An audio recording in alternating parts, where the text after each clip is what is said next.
Welcome to the Epic English channel. A house husband is a man who stays home while his partner goes to work.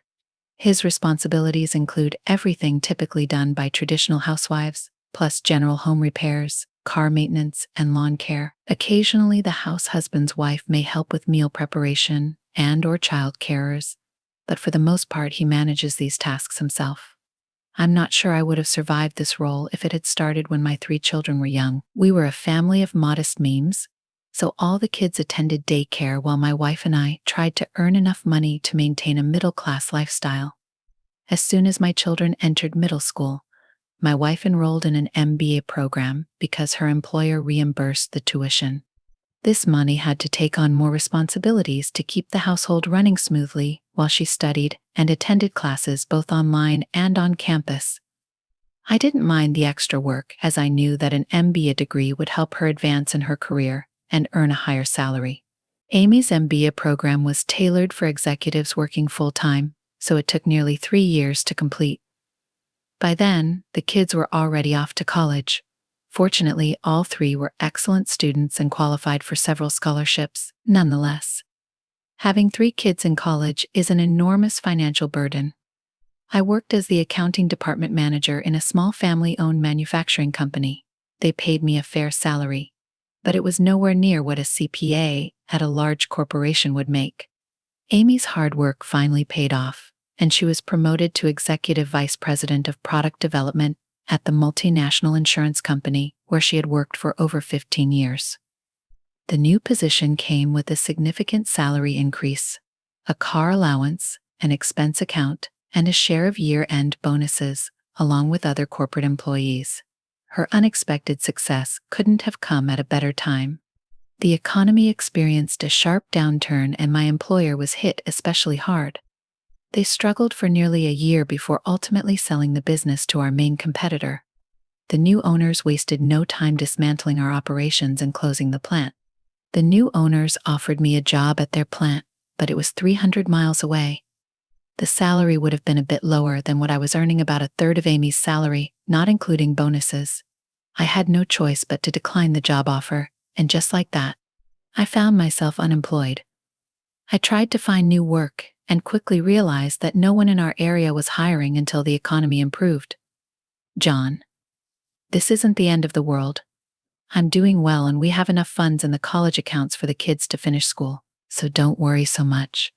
I know. But I've worked my whole life. I can't just sit around doing nothing. Oh, don't worry. I have a long list of important tasks that you never had time for, so you won't be sitting idle, she said with a smile. And so it began. I became a house husband at the age of 48. Amy's list was indeed extensive, and it took me most of the year to complete all the home improvement projects she suggested. Just as I finished up with the house, she moved on to some very labor-intensive landscaping projects, while I worked on improving our home. Amy continued to climb the corporate ladder. She was promoted to senior EVP and received a substantial salary increase. She loved her job and was highly respected by other bigwigs. She was often invited to parties and social events where she mingled with the city's most influential people.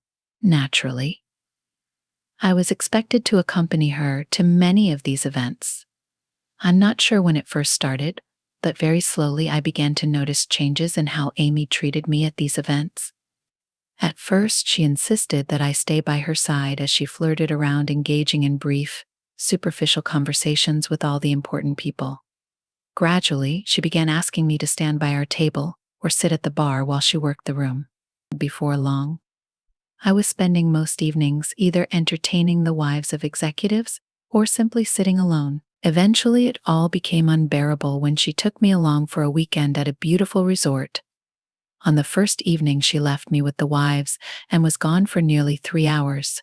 The next day, she informed me that she had several meetings with other top executives and board members. She mentioned that the wives had planned a spa day. All right. Fine. But what am I supposed to do all day? I can't hang out with the women while they're doing mud baths and all that other crap? I don't know, John. Go for a hike or something. I have important business to attend to and I don't have time to entertain you. I held my tongue knowing she was a bit tense, but I swore to myself that this would be the last time she dragged me along to one of these events. All right, don't worry about me. I'll be fine. In the end, I hung out by the pool and at the small tiki bar next to it. I had just finished my second gin and tonic when I noticed a group of people stepping out onto the elevated terrace of one of the large conference rooms, taking seats under the umbrellas. I recognized Amy accompanied by a tall gentleman with a refined appearance. He placed his hand on our lower back and pointed to one of the tables at the edge of the terrace. I watched as they sat down, pulling their chairs closer together. He wrapped his arm around her shoulders as she leaned into him. No one else joined them, and I saw her gently kiss him on the cheek. A few times he smiled at her and leaned in to whisper in her ear. She giggled and playfully slapped his hand as he laughed. This continued for about 30 minutes before they stood up and returned inside with everyone else. I replayed in my mind what I had seen. They were certainly much crozier than two married people should be with someone other than their spouse. I noticed they were only slightly concerned about their colleagues witnessing their overly friendly behavior, which made me wonder what might be happening behind the closed doors of the office. Although I had met all her colleagues, I wasn't familiar with the guy she was with. I assumed he was a board member but needed to confirm it. I headed back to our room to grab my laptop and do a bit of digging. It took only a few seconds to find a photo of Steven Svensson, the chairman of Mega's board. Steven was married to Margot Davis Svensson, daughter of William Davis, the former director and founder of Mega. Now that was interesting if something is going on. Amy is playing with fire. Old Stevie had married the boss's daughter and her father was still the corporation's majority shareholder. That evening, Amy sat beside me at dinner. She chatted with a few other EVPs and seemed to be enjoying herself. I talked with Diana, a trophy wife, sitting next to me. I was surprised to find her attractive and with a wicked sense of humor. I enjoyed our conversation and couldn't help but steal quick glances at the impressive decolletage she was showing off. After the tables were cleared, the lights dimmed and the music started playing. Amy took the opportunity to lean in and whisper that she would be dancing with some of her colleagues. These were the first words she had said to me in over an hour. She didn't wait for my response. Got up and headed to the dance floor with some guy. Diana spoke up, better get used to it. We spouses usually get ignored at these kinds of things. I can't believe your husband would leave you unattended among all these alpha males, she laughed. I'm sure he's off dancing with a board member's wife, trying to win as much favor as he can. He just assumes that some minor bigwigs will ask me to dance, and that I'll obediently sing their praises to each one of them. Oh well, perhaps before you begin your assignment, you could do me the honor of a dance. That is, if you're not too embarrassed to be seen with the spouse of an EVP. She smiled. You're about 20 years younger than my usual dance partners, so I expect you not to drool all over my decolletage. I make no promises that decolletage is certainly drool-worthy, but I'll do my best to control myself. Diana pressed her magnificent chest against mine as we danced. I managed not to drool. Our dance was cut short when her husband stepped in and then led her away, only to pass her off to his boss. I suppose he wanted her to place her assets where he thought they might benefit him. I sat at the table watching as Amy danced with several board members before settling exclusively on Steven Svensson. After their fourth or fifth dance, the orchestra took a break, and she and Svensson went over to his table. I considered leaving but decided to observe a little longer. At one point Amy glanced in my direction and saw me sitting alone.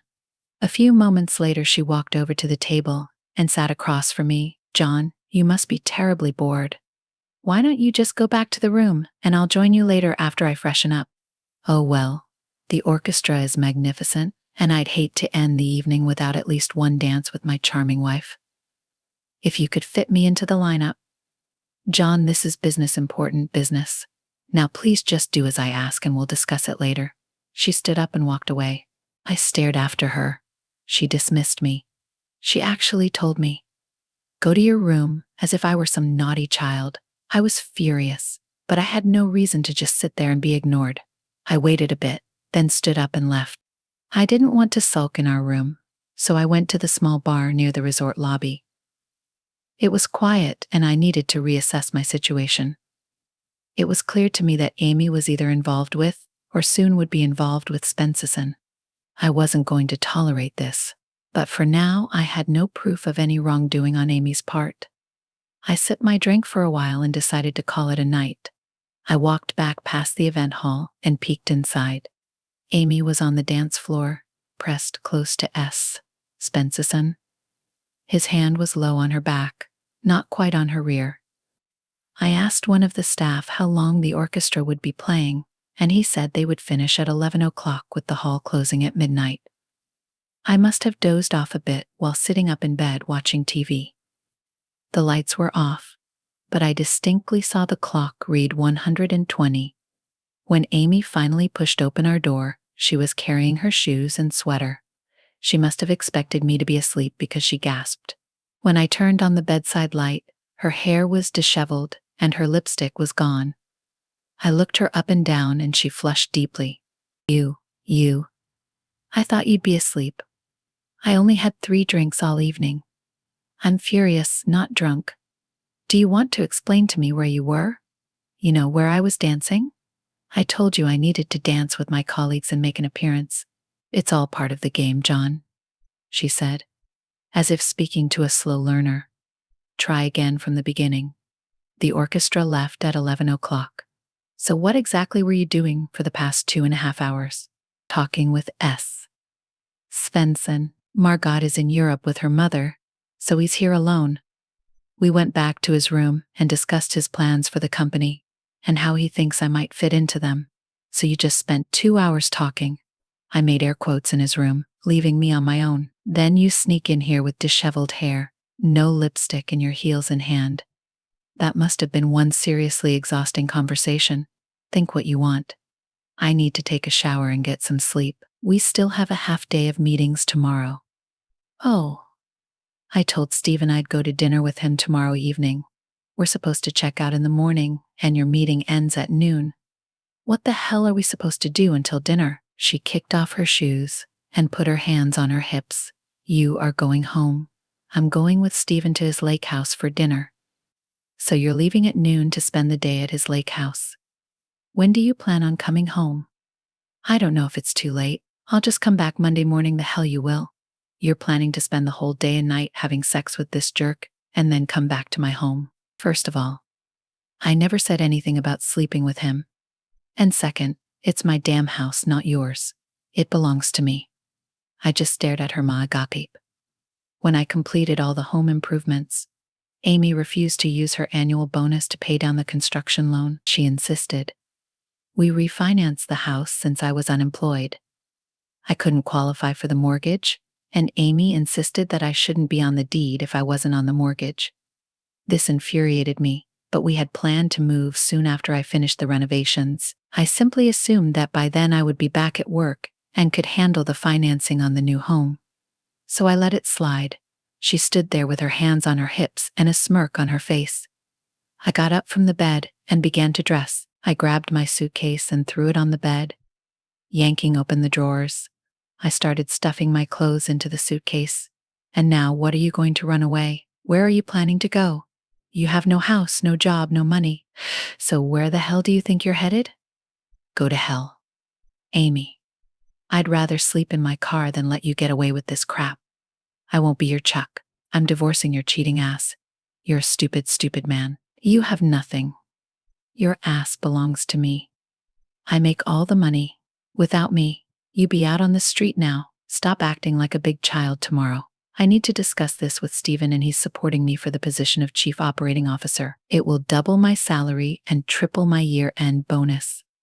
I'll be able to buy us a really nice home in a prestigious area. I don't need another house.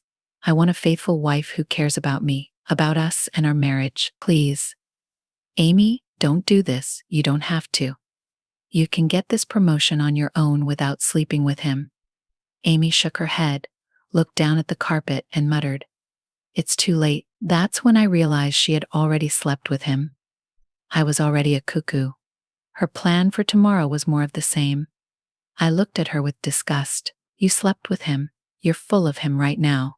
Oh my God, you killed us. Don't be ridiculous. John, we can have it all. So I slept with him. No big deal. A quick shower and I'm as good as new. All this will be over by Monday morning and we'll be set for life. It's just part of the game. I know in a few days you'll forget all about it. I stuffed the last of my clothes into the suitcase and slammed it shut, grabbed my jacket, and rushed out. I jumped into my car and drove away. My phone bleeped and chirped. I knew I was supposed to have a broken heart, but for the most part one just felt numb. As I drove, the flow of traffic thinned. I engaged the cruise control and leaned back in my seat.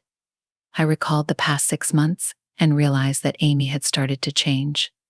Soon after her first promotion, she became consumed by ambition and the desire to be recognized as successful. Now she valued power and wealth above all else. She no longer cherished love, loyalty, family, and fidelity. It was all about her now, what she could achieve, the power she wielded, and the money she earned. The realization that she had changed and was no longer the sweet, loving, and caring woman I had married filled me with sadness. I wiped away a few tears, mourning the loss of the woman I had loved for 20 years. On Monday morning, I woke up filled with dread. I called the attorney who had worked with me at my old job. He gave me the name of a family law attorney, and I called the office to say I was seeking a divorce. Mr. Dixon, MS. Hawk typically represents only those women who are at a significant disadvantage in divorce proceedings, mainly housewives with unfaithful husbands. I'm not sure why your attorney gave you her name. I'm a house husband. My wife is a high-ranking executive and an adulterer. Silence reigned for a moment. Oh my God, this will be a first for her. Can you be here by 1130? I entered Sally Hawk's office at 1001:20. Her secretary broke into a smile as she greeted me. I waited about 20 minutes before an attractive petite brunette entered the reception area. Mr. Dixon, I'm Sally Hawk. Please come into my office. I told her my story and she took notes as I spoke. So you've been a house husband for about 2 years. I lost my job when my employer sold the company and our division was shut down. My wife just received a big promotion and I haven't been able to find work in my field. She convinced me to stay home and make improvements to our house.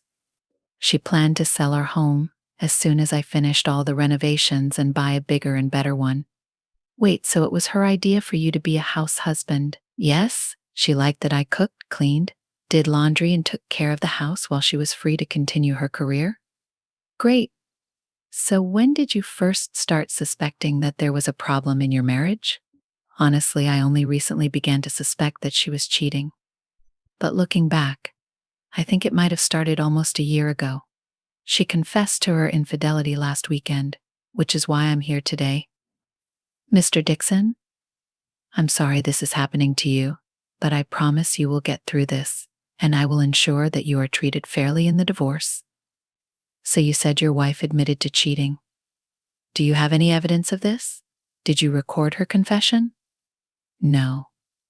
I didn't record it from what I observed. I suspect that most of her colleagues know what she's been doing all right, although there is no fault divorce in this state. I would like to obtain some evidence of her marital infidelity to use as leverage in the settlement. Would you mind if my investigator looked around a bit? I use Masters Investigations. Jack Masters is an old friend of mine, and his people are very reliable. Of course, I think I need to withdraw some money from the bank before she freezes the account. I assume you have a joint account. Yes, a small checking account at Chase that I use. Most of our money is in a managed portfolio that is jointly owned. She has several accounts in her name. Only Al, right when we're done, go to Chase and withdraw everything except for $1. Deposit the cash, but don't tell me where. I'll work on freezing the investment account and will demand full disclosure of all her assets. I had just exited the bank when Jack Masters called me. Mr. Dixon, Sally Hawk asked me to call you. Do you have a moment to talk privately? I got into my car and locked the door. Yes, I'm in my car. I parked near the bank. Sally told me most of the details and my people will start gathering information this afternoon. What are your plans, do you intend to stay in the house? I can't afford to move out until I cash in some of our investment funds. All right, You can't make her leave, so I suggest you move to another bedroom and install a secure lock. I can have someone do that if you'd like. Also, I want to install some surveillance equipment in your home as soon as possible. I'm heading home now. I'll stop and pick up a lock set and be home in about 40 minutes. I installed the lock while Master's team set up several tiny cameras in the house. I moved all my clothes into the room farthest from my old room. I was really glad I had separately installed a small bathroom. When I remodeled the upstairs early that evening, my phone vibrated, alerting me to movement in my driveway. The new camera gave me a clear view of Amy getting out of the limousine, but I couldn't tell if anyone else was in the car. The driver brought the bags inside and then drove away. I was in my new room watching the split screens on my laptop while Amy walked around the house calling my name. She entered the master bedroom and looked around. When she opened my empty closet, she exclaimed, "Damn." She peeked into the bathroom and then exited her bedroom. A few moments later, she tugged at my door handle. "John, are you in there? What do you want?" "John, darling, please open the door. Why are all your things gone from our room?" "Your room, my room is here now." "John, seriously. Why are you moving out of our room now? Stop this nonsense right now and let me in." "No, you're not welcome in my room. Go take a shower and wash off the stench of your lover. I'll meet you in the kitchen when you're presentable." I heard a sigh, and then she stormed away on my laptop. I watched as she undressed on her way to the master bathroom. I stepped into the hallway and locked my door before heading down to the kitchen. I watched on my phone to see what was happening in the bedroom. I shook my head when I saw her first put on a sexy brow, then take it off to put on a t-shirt over her braless's chest. I knew what she was trying to do, but that didn't stop me from watching. Her impressive breasts bounced as she came down the stairs and approached the table where I was sitting. "Well, everything is nice and clean, like new. So are you happy now, happy?" "Are you kidding me? I may never be happy again." "You slept with that jerk, you destroyed us. I'm done with you." For a moment she looked shocked, then she got angry. "Now, listen to me, John Dixon. Nothing has changed. Nothing will change.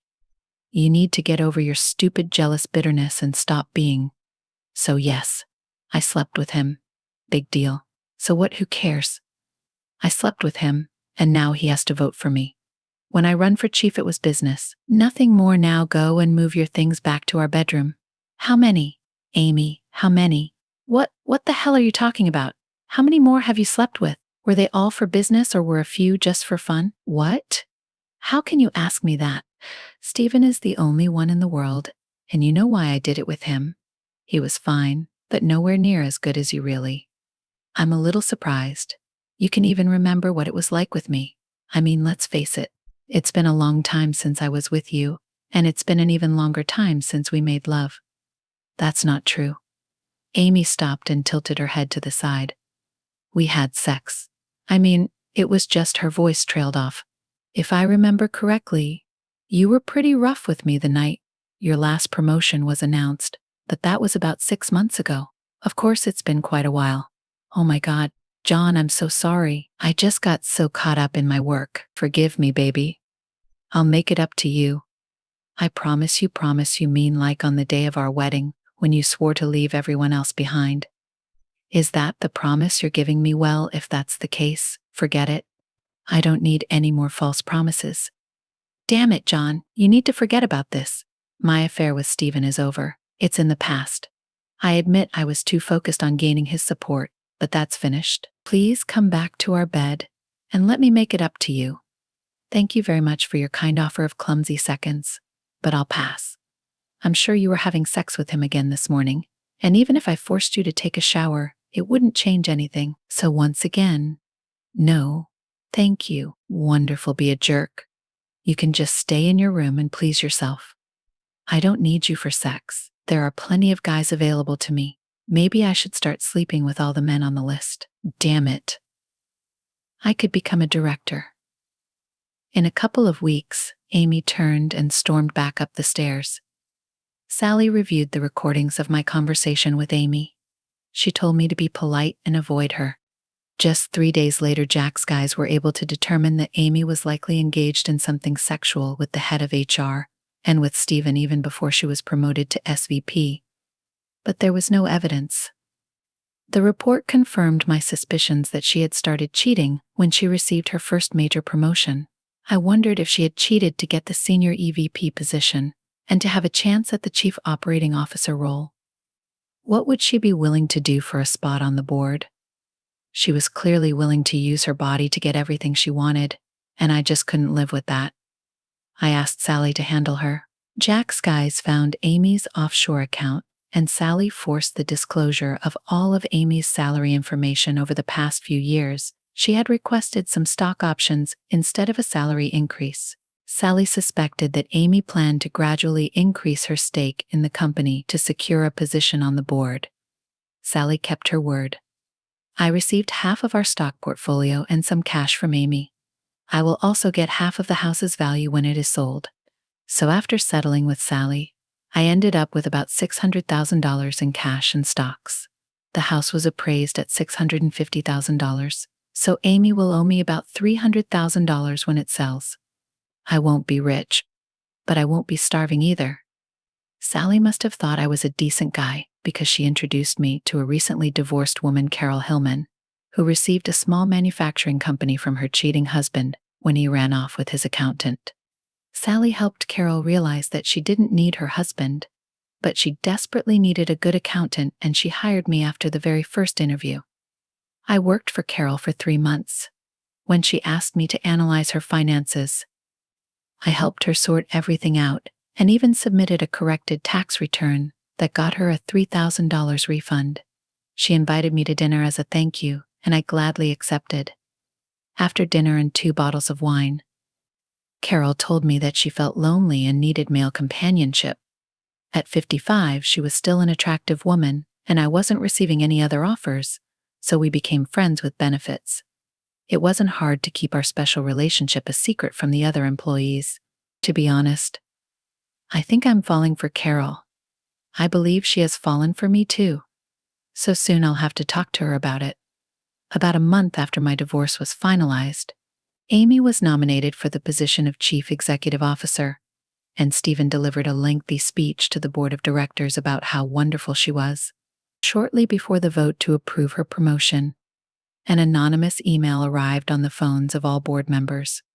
It contained a recording of Amy admitting that she had slept with Stephen for his support. The board voted to reject Stan's recommendation and reinstate William Davis as the director. William's first action in his new/old position was to fire Stephen, his future former son-in-law. The second thing William did was appoint his daughter as the CEO. Margot Davis called Amy Dixon into her office and told her that her services were no longer needed at Mega. I felt very sorry to hear about Amy's failed career, and I sympathized with her as I passed by her stall at the market. Other shoppers were just as shocked as I was. When Amy burst into tears and began throwing produce at me, the manager fired her on the spot. It seems she really has a hard time keeping a job. Thank you for listening until the end. See you in the next episode of Epic English. Take care of yourself and your loved ones. Goodbye.